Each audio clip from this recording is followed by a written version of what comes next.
Hello, fifth graders out there. This is Mrs. Salyer, and I'm here to talk with you about some test review. You guys know as well as anyone that I love to have fun, but we're going to be serious for just a moment because there are some things that you need to know to be prepared to go into sixth grade, and I want to make sure that you are understanding some of those things. When you took your last math benchmark test, I went through and I looked at the problems that most people missed, and I want to talk to you about those. One of them was number 5 on the test, and it says, which expression is equivalent to 36? When I was monitoring people taking the test, I didn't see a lot of people working things out on paper pencil, and I think a lot of you just guessed, that is not cool. That's kind of being like a bump on a pickle. If you have the knowledge to know how to do it, I expect you to work it out. So what I should have seen for this problem is that you worked everything out to find which one was equivalent or equal to 36. So remember, according to the order of operations, we do whatever is in parentheses first, because they're sitting there and they whine and they're saying, do me first. So 7 minus 3 is 4, and 4 times 5 is 20. Now, according to the operations, I have dividing and I have adding, and we always divide first.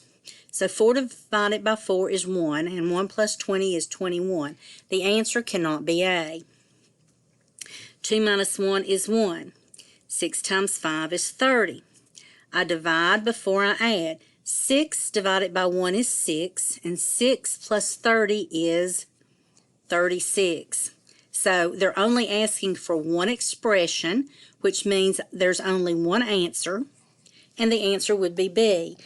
But if I were walking around in the classroom, what I should see on your paper is where you were working those problems out to help you find the correct answer, to be able to show everybody what you know how to do. The next problem I wanted to talk to you about is number 6.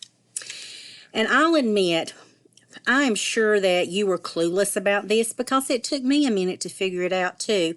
This is not a strategy that we use in teaching you how to divide. But I think once I explain it to you, you're going to see how it really makes sense. What the student is doing is solving 6,976 divided by 16. And they've used a rectangular array. But I'm going to show you how my students will solve the problem. And then I want you to see where the similarities are. Okay, and thinking about making my multiples box over here, I'm thinking about multiples of 16. Well, I know that 100 times 16 would be 1,600. So I'm going to take out 100 groups and subtract off 1,600. And now I get 5,000. Oh, good grief. I can't even turn my 6 into a 9. 5,376.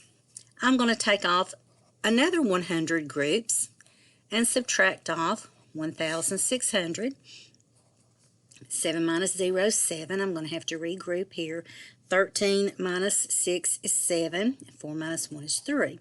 So now I have 3,776. I can take off another group of 100. 6 minus 0 is 6. 7 minus 0 is 7. 7 minus 6 is 1. And 3 minus 1. I can take off another group of 100. Now, why is it that we're using these numbers that are all multiples of 10? That's what I love about this particular way that we do division, because we're using friendly numbers, numbers that are easy to work with. 6 minus 0 is 6. 7 minus 0 is 7. I need to regroup. 11 minus 6 is 5. Okay, I can't take off 100 groups again because this is less than 1,600. But I could take off 10 groups, which means I would be taking away 160. I can take off 10 groups again, which means I'm taking off 160. I could take off 10 groups again. I'm not staying on my line. Sorry, guys.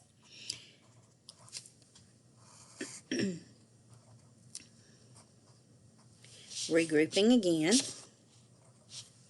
Okay, now I can't take off 10 groups because the 96 is less than 360. So if I had made my multiples box over to the side, I know that I could take off 5 groups because 5 times 16 is 80. And then I can take off one more group because 1 times 16 is 1. Now, how many groups did I take off? To get my answer, I'm going to have to add the number of groups that I put. So as I'm looking at the number of groups that I was able to make, I can count them. 100, 200, 300, 400, 410, 420, 430, 435, and 436. So my answer to this problem is 436. Now I want to go back to the way that it looked on the benchmark. And I want to show you what they've done. Basically, what they have done is the same thing I did. But instead of doing it vertically up and down, they did it horizontally. They took out 100 groups and subtracted off 1,600, and that left them with 5,376. They subtracted off 1,600, and it left them with 3,776. They subtracted off 1,600, and that left them with 2,176. So you can see that these numbers across the top are the same numbers in the way we did it. 100, 100, 100, 100, 10, 10, 10, 5, and 1.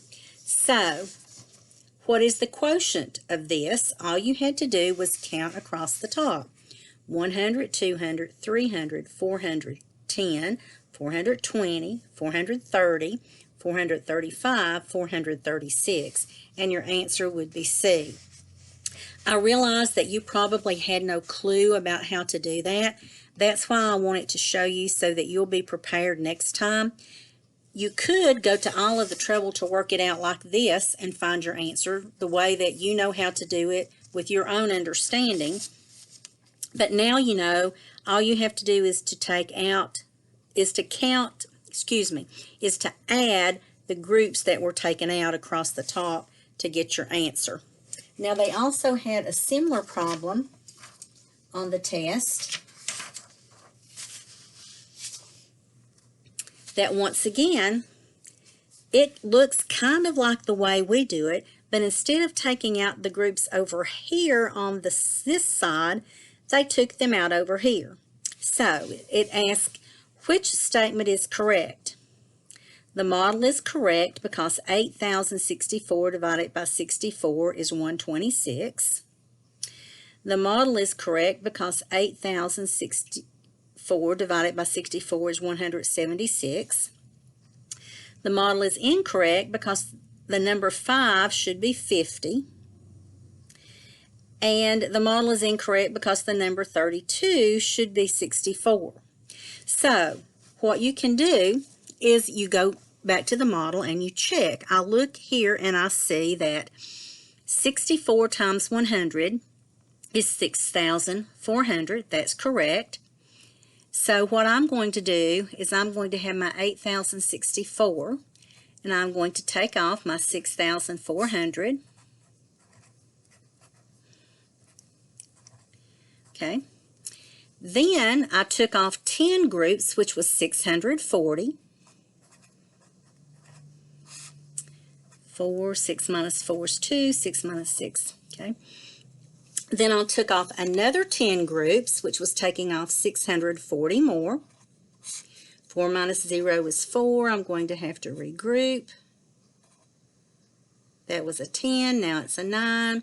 12 take away 4 is 8. 9 minus 6 is 3. Okay, then I took off 5 groups of 64. which I subtracted off 320. Got 4. 8 minus 2 is 6. Okay.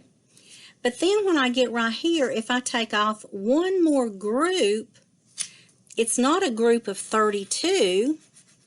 It's a group of 64. So the model is incorrect because the number 32 should be 64. Now, once again, if you had been working this out on paper pencil, it didn't take me long. I looked here at my timer a little bit over a minute to get the answer. So that's what I should see you doing. And just remember that division models are not always going to look identical to ours. They could have the groups over on the side. It could be turned horizontally and have the groups on the top. But this is information that you need to know, and that's why I have done this test review with you today. Thank you for watching. I was able to make of 16.